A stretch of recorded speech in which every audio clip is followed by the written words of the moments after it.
Okay, how many of you concur with my idea that the need of the hour is questioning at every stage of life, questioning like why, what, when, how, thinking and questioning like Newton, Einstein, Darwin, yeah, even if it is like my most intelligent intermediate friend Bhavani, who said who said, what if Newton was sitting under a coconut tree and instead of apple, it was coconut that fell on his head?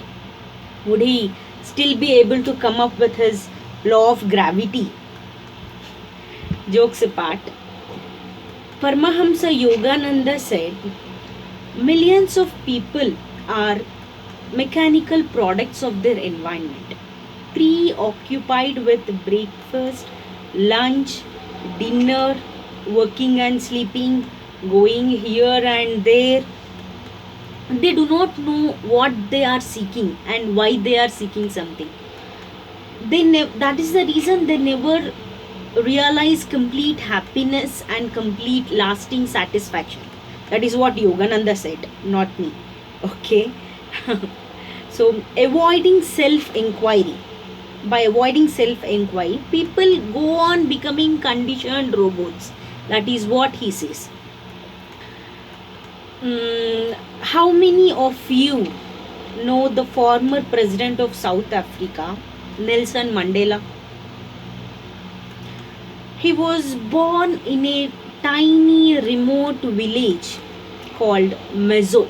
Tiny village of South Africa called Mezo. His father named him Rolilalla, which means troublemaker. Can you imagine your own father named you as a troublemaker, and everyone around you starts calling you, hi troublemaker, how are you troublemaker? That was his first name, and later he got even 5 more names. His father was a chief of their village and had 4 wives, and Nelson said in his book that he considered all 4 of them as his mothers. When Nelson was 7 years old, he was sent to a one-room schoolhouse which teaches in British educational system. On the first day of his school, the teacher there gave each student an English name, and thus Rolilalla, the troublemaker, became Nelson. When Nelson was 9 years old, his life changed dramatically. His father died, and soon after, Nelson's mother told him that he would be leaving the village. He could not ask where he would be going. Even later in life, he could not question any of his family decisions. Do you know why? It is because questions were considered as a nuisance in their place. Despite such background, Nelson Mandela grew up to question the racial segregations in South Africa, and he fueled the anti-apartheid movements. He was punished by life imprisonment and spent 27 years 27 years in prison for questioning and for fighting against racist laws. But it is that questioning that made him today the father of the nation and the great founding father of democracy in South Africa. So, questioning. Then, how many of you know Socrates? Despite leaving no written records behind, Socrates is regarded as world's most famous philosopher even till today.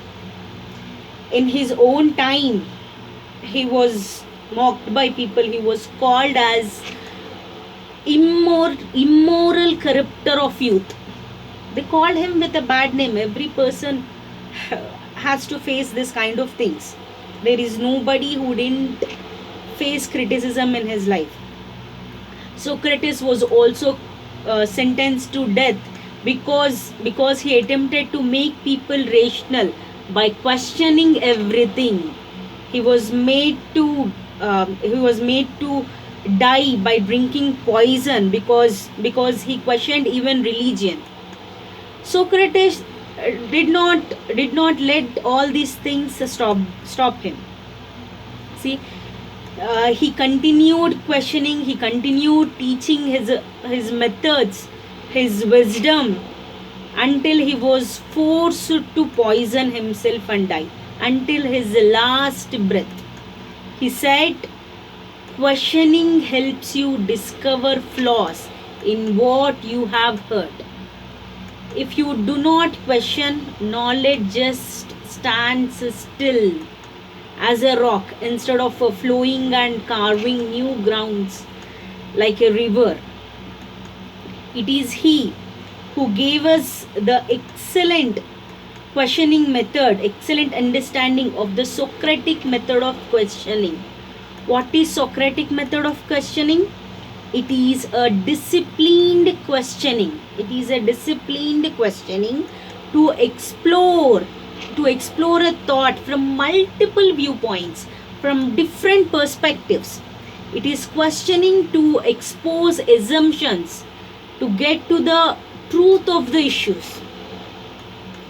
He says the kind of questions we ask ourselves or the kind of questions we ask others, it should move us from the visible part of a thing, like the visible tip of an iceberg, to the most in-depth unconscious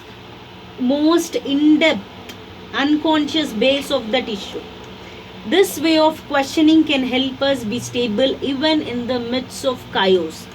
Here, I want to share with you one conversation I had with my friend, in which the kind of questions she posed to me changed my entire perception of reality that day. In 2016, when I failed my UPSC exam, and when my uncle said, Archana, you should get married because you do not have any other option now, I felt too helpless and shattered. I called my friend and cried, saying, I am a failure. And I lost, Raji. I lost. My own family sees me as an incompetent worm who is good for nothing. I'm a total failure. Then my friend said, Archu, you are only assuming things.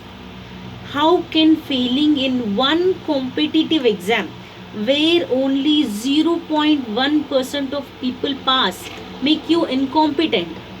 Do you think all other 99.9% of people who failed are also incompetent worms? You are away from your family for 14 years of your life. It means most of your childhood. Nobody can be like you, Archu. I bet nobody can be like you. You never failed in any regular exams till today. You even went to state level gymnastic competitions. You won district karate, skating. Recollect all those days, Archu.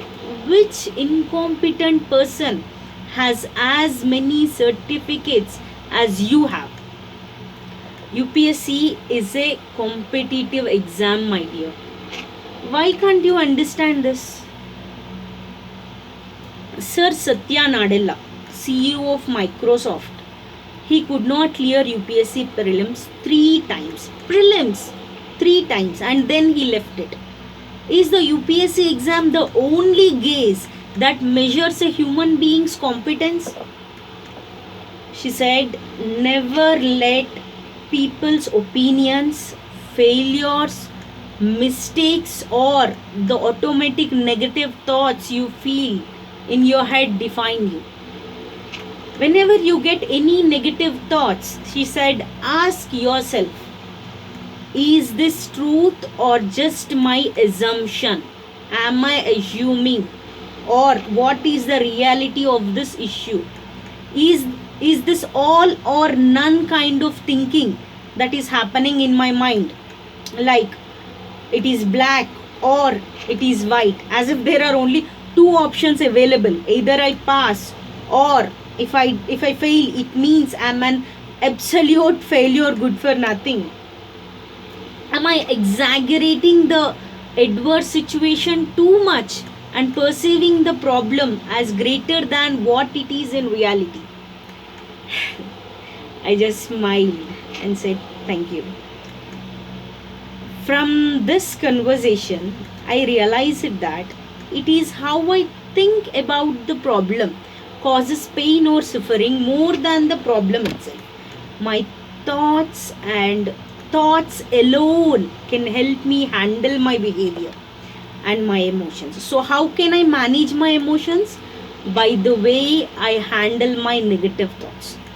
Now, how can I handle my negative thoughts? It is by profound introspection.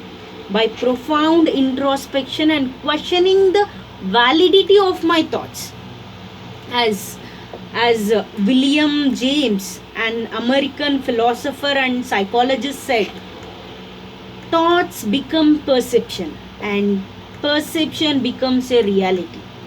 When you alter your thoughts, you also alter your reality. So, effective questioning is the best method to deal with anything in life.